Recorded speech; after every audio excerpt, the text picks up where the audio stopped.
You're not actually checking the door. Deep down, you already know it's locked. You're checking your memory, and your own brain just called you a liar to your face. Think about it. 10 seconds ago, your hand did the thing, and now the rest of you is standing there like, but did it though?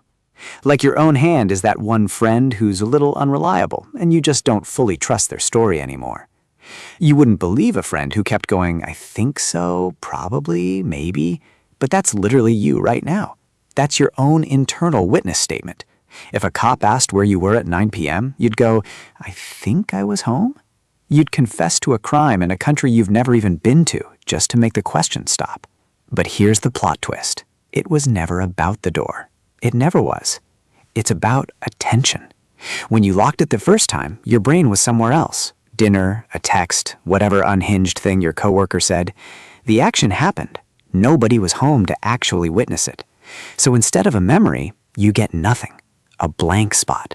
And a blank spot feels like danger to your brain.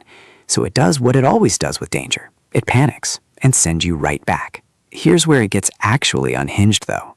Going back doesn't fix it. Going back makes it worse. Scientifically worse. And the reason this turns into a 5-minute spiral is way weirder than I'm just forgetful. It's happening to people who'd never in their life call themselves anxious. So you go back. Door's locked. Wrong. Case is not closed.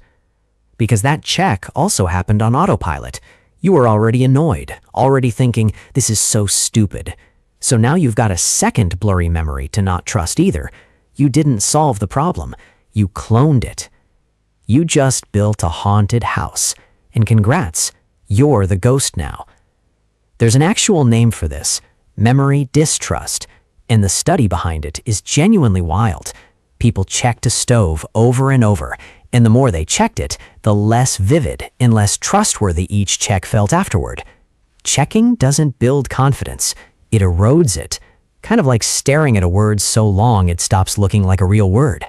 Same exact thing happens to your memory of a lock. So the fix your brain reaches for is literally gasoline on the fire. You're not weak-willed, you're not losing it, you're stuck in a loop that eats its own tail. And it's not just doors. This is your brain's default setting for anything boring and high stakes at once. Stove knobs, an email with no attachment, hitting post on something you can't take back. But notice, nobody rechecks whether they rode the roller coaster. Nobody replays, did I really eat that donut? The exciting stuff, you remember fine. Your brain only doubts the boring stuff, because the boring stuff never got your attention to begin with. So this isn't a flaw, it's a mismatch. Low attention in, high stakes out. Your brain's just overcorrecting for a gap it created, which means there's an actual fix, and it's stupidly simple. Here's how you make it stop, not calm down, actually stop. You cannot outcheck this. We just proved checking more only makes foggier memories. The fix has to happen before the doubt even shows up. People who kill this glitch completely do one embarrassingly simple thing. They narrate the action, out loud or dead serious in their head. I am locking the door. It is locked. One sentence. That's it. That's the whole fix. Because now the memory isn't a blur you have to trust on faith.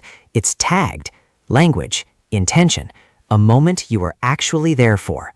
One vivid memory beats 50 foggy ones every single time. And once you know this, it gets kind of funny. You'll catch your own hand halfway back to the door and just go, oh, there's the glitch. You're not broken.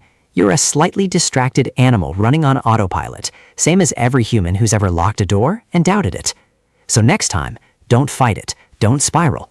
Just say it out loud like a weirdo in your hallway. Future you will thank you. And if your brain's doing this with doors, it's doing it with a dozen other things you haven't caught yet. Stoves, texts, emails. Comment door, and I'll show you.